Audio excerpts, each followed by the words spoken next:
Check, check, check.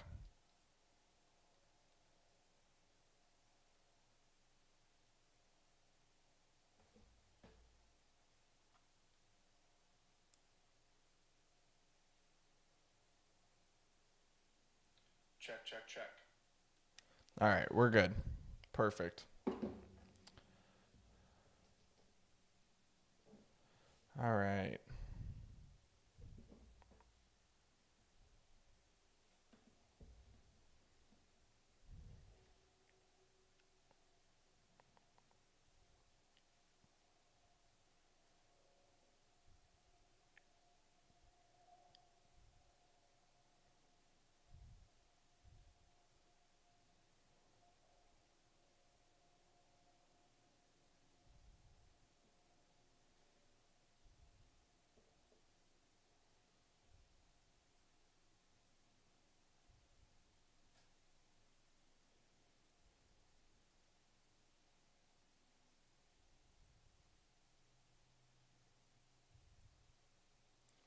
All right, YouTube. Let's do this thing.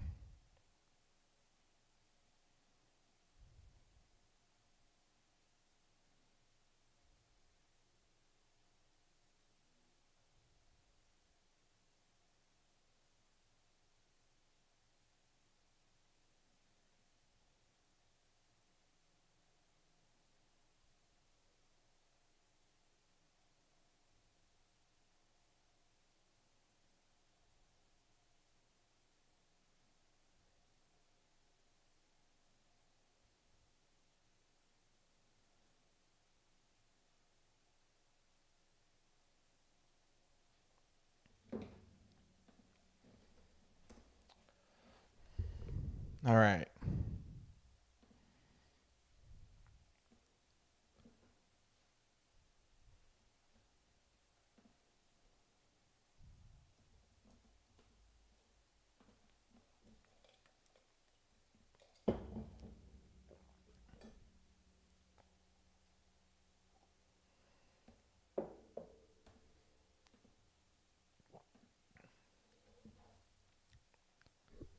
Oh, audio is not working. Hold on.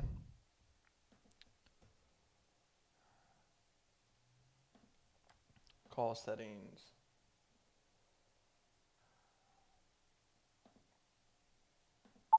Oh, here we go. Okay, so if I change this.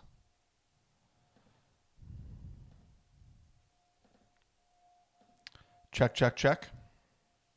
Yeah, we're good. Okay, awesome. Now we're ready to start.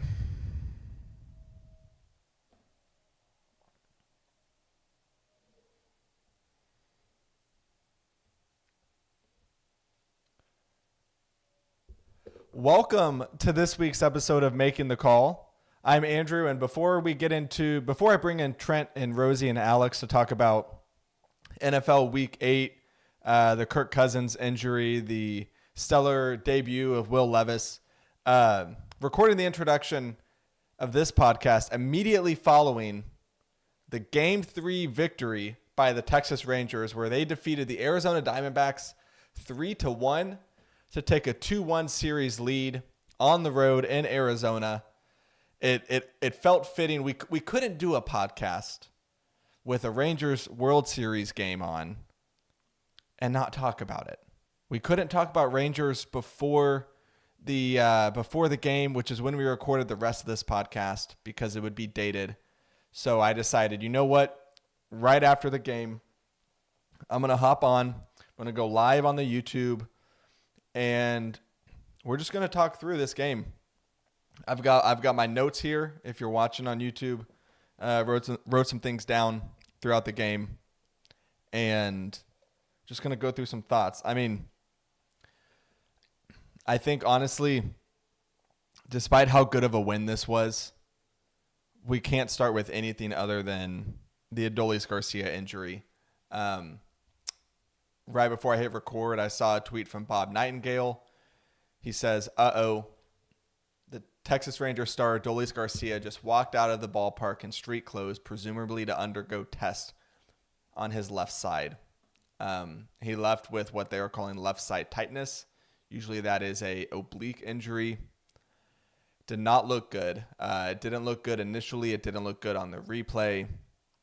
And you've got to be worried if you're a Rangers fan, because I don't have, you don't need me to sit on this podcast and tell you about how important Adolis Garcia has been for this team in the playoffs.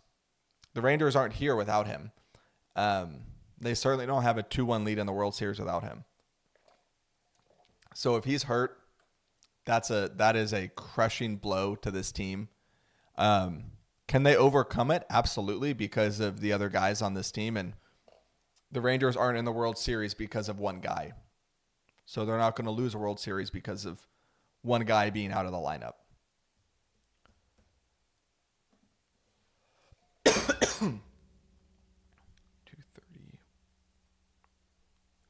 Yeah.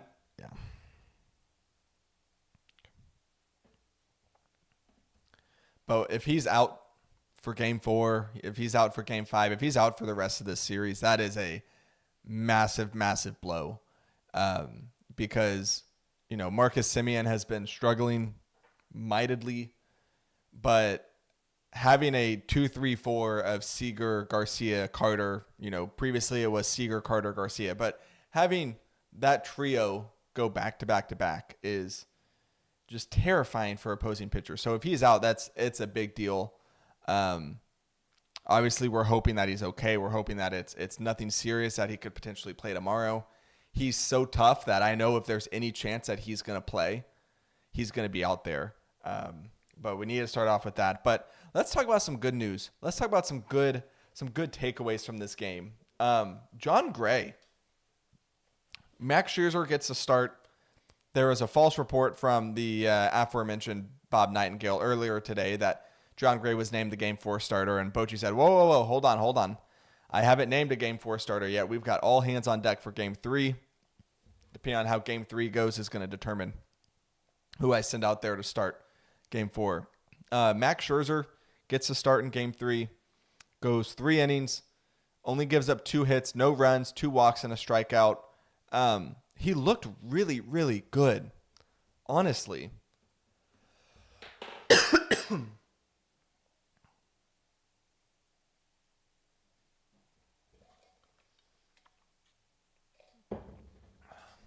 On the YouTube, I've got it muted right now. I've got something with my throat, so that's why I keep having to pause. Shout out to Chloroseptic.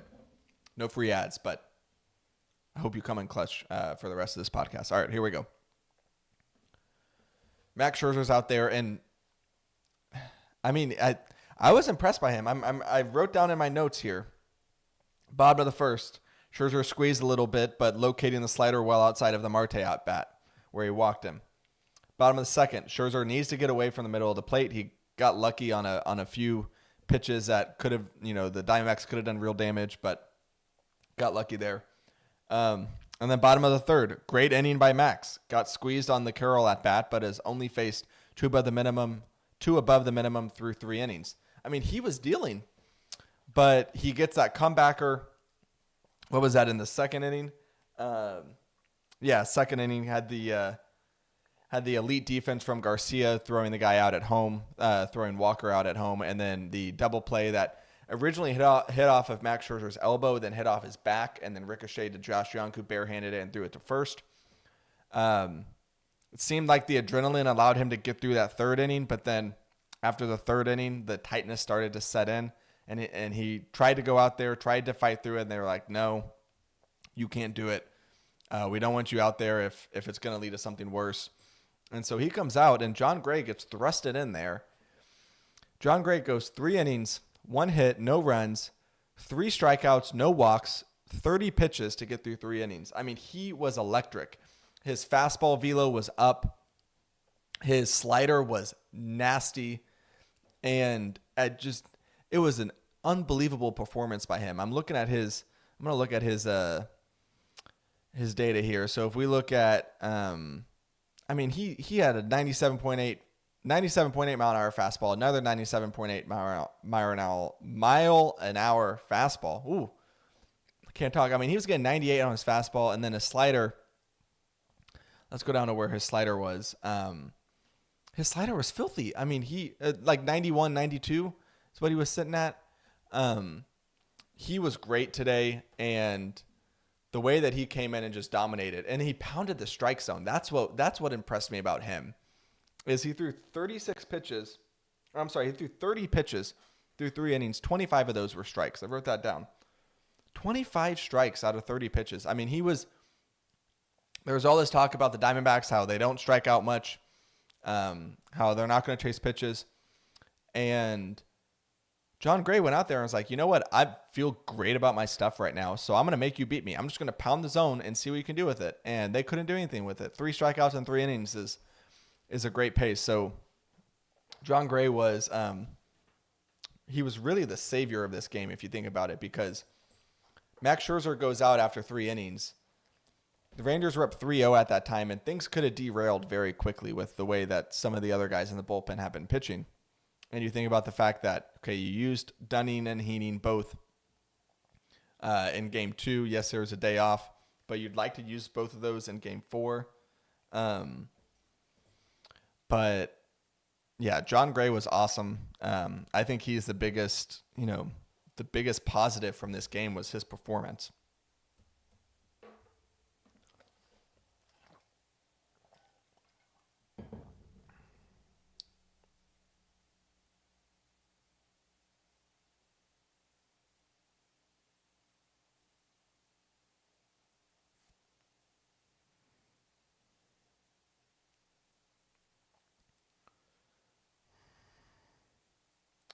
All right, hold on, YouTube.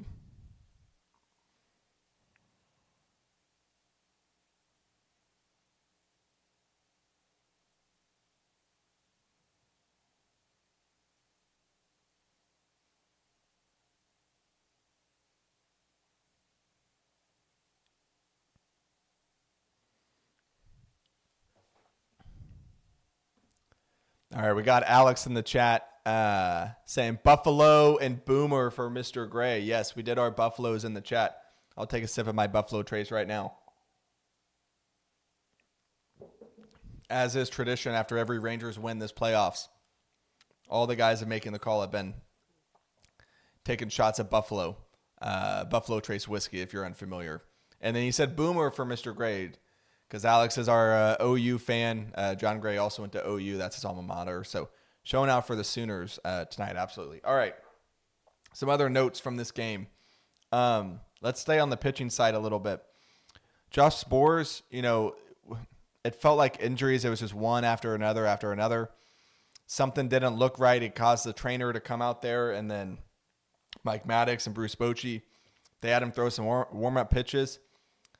He convinced him to let him stay in, and then he was able to battle through that last at-bat, get that final out of the inning. So hopefully he's okay. They didn't seem too concerned with it. Maybe it was just precautionary, but especially with Garcia going down and with the shakiness of Chapman, Sabores is so crucial for this team that if he's hurt, that's going to be brutal, but it seems like he might be okay. All right. Let's talk some of the hitters. Corey Seager. I'm running out of things to say. He was 1 for 4 today with 2 RBIs. Obviously, he had that clutch 2-run home run. If I go look at exit velo, he had the highest exit velo. He beat out Ketel Marte on that double play, actually, in the 8th inning by 0.1 miles per hour. Corey Seager's home run was 114.5. And then Ketel Marte, who had a ground ball to Corey Seager to induce a double play, was 114.4. But Seager's home run, 114.5 off the bat, traveled 421 feet. Home run in all 30 ballparks, if you can believe that, obviously.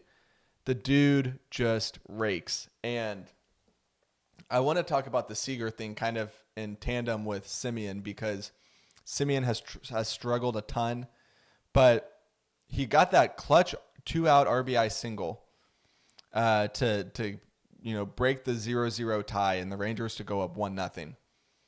And then he's on the base path for the Seager home run. That's That is what's so important about Semien getting going. Outside of just your leadoff man producing, it's if Semien's getting on base consistently, that is base runners for Corey Seager. That's what it's all about. That's why you have a leadoff guy who gets on base behind your best hitter batting second, is that exact calculus. And tonight we saw it. We just needed like a sliver of production from Semien, and we got it. He gets the 2-out RBI single, so he gets an RBI himself. And then he's standing on first. One pitch later, Seager hits at 421 feet to go up 3-0. That's the importance of Semien. It's not just him getting hits. It's not just him filling up the stat sheet. It's not him, getting Tavares in if Tavares is on or someone at the bottom of the order. Like in this case, it was Nathaniel Lowe on second after his double. It's having base runners for Corey Seager. And we got that tonight. That ended up, being the difference. I guess in this case, Seager's home run could have been a solo shot, and it still would have been the difference. But you like to have that insurance run in the bottom of the ninth. But it was good to see from them. And then Seager with that double play. And I know Semien had that tough line drive that fell out of his glove. But if he doesn't throw a rocket to first base on that double play, they don't get the double play because it just barely beat the runner. So I guess it was Ketel Marte for that. So good double play all around for the two of them. Speaking of other offensive performances, Evan Carter. Let's look at his box score here. If you're on the YouTube, I've got the box score pulled up. Give you a little visual aid. Evan Carter, 2 for 3, 1 walk. So he got up to bat 4 times, reached base 3 times. The dude's just, it's like he's just batting practice out there. He's not phased at all. You would think that he's in the backyard and his dad is throwing to him.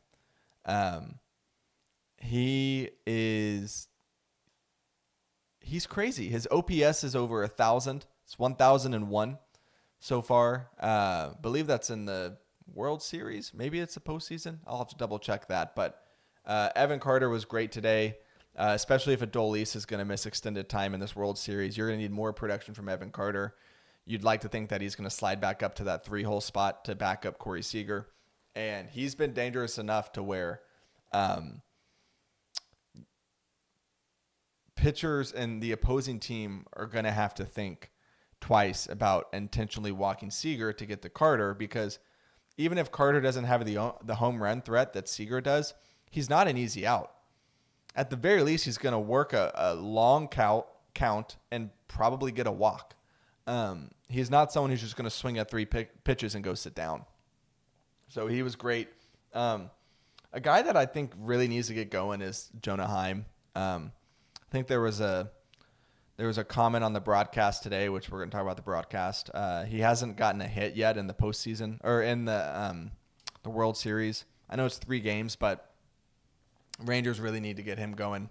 I keep talking about the Garcia thing, but if Garcia's out, all these other guys need to step up. Heim needs to step up. Garver needs to step up. Lowe needs to step up. Young needs to step up. Everyone.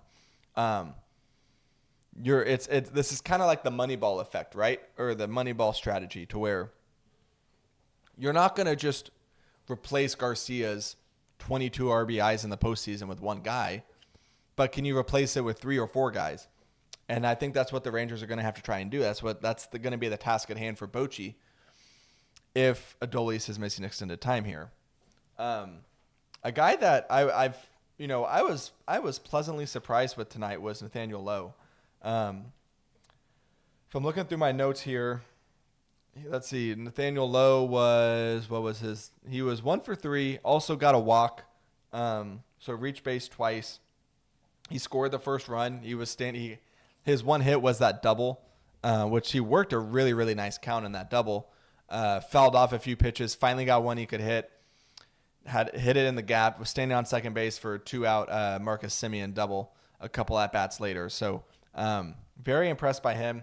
If he's seeing pitches well, he's a problem for opposing teams. I think where he has struggled at times in this playoffs is when he's just not picking up the ball out of the pitcher's hand very well. You can see on these fastballs when he's not seeing it well, he is not catching up to these fastballs, and that's why opposing teams have just pounded the fastball against him. But it seems like he might be turning that around, or at least being able to foul him off until he can get a breaking ball he can hit the other way. So good to see that from him. Talk about Bochy. He made a couple decisions I didn't necessarily agree with, but I'm going to defer to him in pretty much any judgment call. I would have sent John Gray back out there for the 7th. See if you can get the 7th from him, and then maybe Sabores in the 8th, Leclerc in the 9th. I just do not want Chapman in the game if I can help it. That's really what it comes down to. I want to avoid Chapman at all costs. He was terrifying tonight. Gave up the 1 run. I know he settled in nicely after, but leadoff, what was it? A leadoff double or a leadoff walk. Hold on, I can go here. Let's try and find this here. Here we go. If we look at plate appearance, here we go. I know this is great podcasting here. Leadoff double to Rivera to start the 8th. Then Perdomo hits a single. Rivera is a pinch hitter, by the way. Perdomo hits a single, and that's what scored the run, right? You had a runner on second base. Perdomo hits a single. Rivera scores. It was a ball hit to left field, I believe. So now you've got runner on first, nobody out. You just given up 1 run. He battled deep. I'll give him credit. That strikeout on Corbin Carroll was awesome. That was like, nails type stuff. Just digging deep and battling, going fastball, and just getting his knees to buckle on that breaking ball was just beautiful. And then we talked about that double play to Ketel Marte. Seager Simeon to Lowe was just awesome. So he got out of it with little damage, but gosh, man, he terrifies me. I mean, the way that I like to judge relief pitchers is the other team excited about you coming in? And is your own fan base terrified about you coming in? If those things are true, that's a problem. And Rangers fans, that's how you feel. You think Diamondbacks fans were scared of Chapman coming in? They were thrilled. They were throwing parties. They were dancing around their living room. Like, I was terrified. I know people have referred to him as a roller coaster. He is not a roller coaster that I want to be on. I would much rather have a nice, calm, like Six Flags Over Texas, the mine train. Just nice and steady. I don't need Texas Giant or the Titan. No, sir.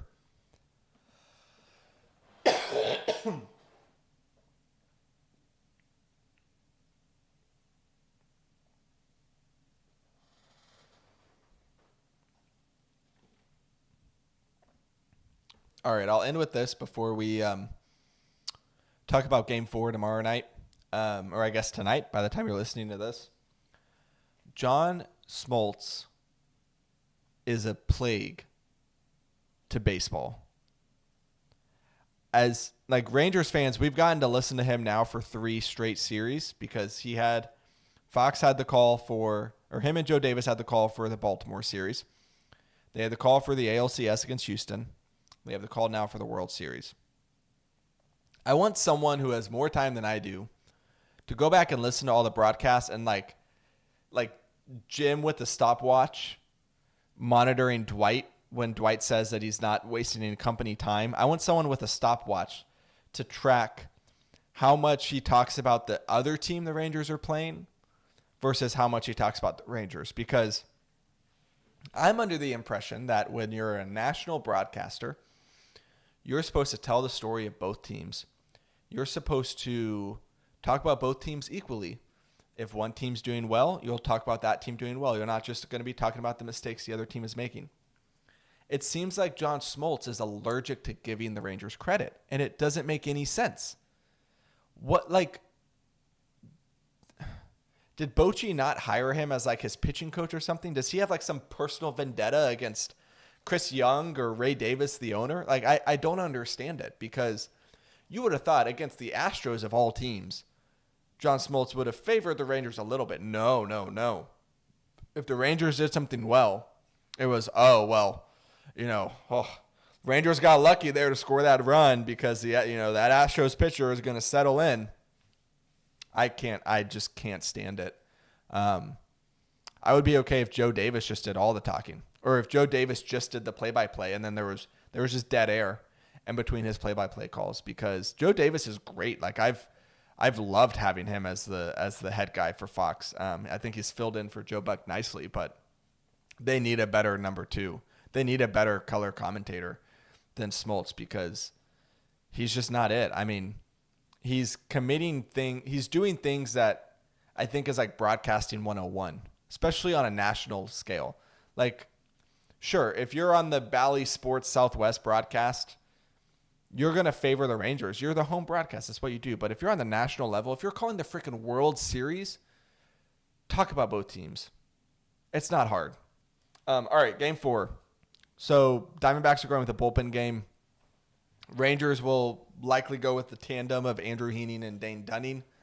They'll probably start Heaney, try to get 2 to 3 innings out of him. Bring in Dunning, try to get 2 to 3 innings out of him. And each of them kind of be half of a starter would be my expectation. Biggest storylines are going to be, what's the news on Adolis Garcia? What's the news on Josh Spores? What's the news on Max Scherzer? And please do not bring in Aroldis Chapman. As terrifying as he was tonight, we know the splits when he's on back-to-back days with no days rest. His ERA goes up like tenfold when he's pitching on no days rest. So, Bochy, don't use him. Use Heaney. Use Dunning. Bring in Bradford. See if you can get those 3 pitchers to get you 7 innings. I think is what you do. Bring in Sabores for the 8th. Leclerc for the 9th. Call it a game. I think that's the game plan. Obviously, if one of those guys gets shelled, that kind of changes things. But I think you go Heaney, Dunning, Bradford to try and get you 7 innings. Let Sabores and Leclerc get you the final 6 outs, I think is what you do. All right. That's going to do it. We've got a fantastic rest of the episode coming up, talking all things NFL Week 8. This will be the last podcast installment before we find out the results of the World Series with the way that these games are going. So we'll have Game 4 tonight when you're listening to this, Game 5 on Wednesday. We'll have a day off Thursday, and then we'll go Game 6 and 7, if necessary, Friday, Saturday. So enjoy these games, Rangers fans. Just really enjoy it. I mean, this team's in the World Series. That's something that should be celebrated. Hopefully we'll have some more celebrated in the future. All right. The rest of the podcast is coming up right after this.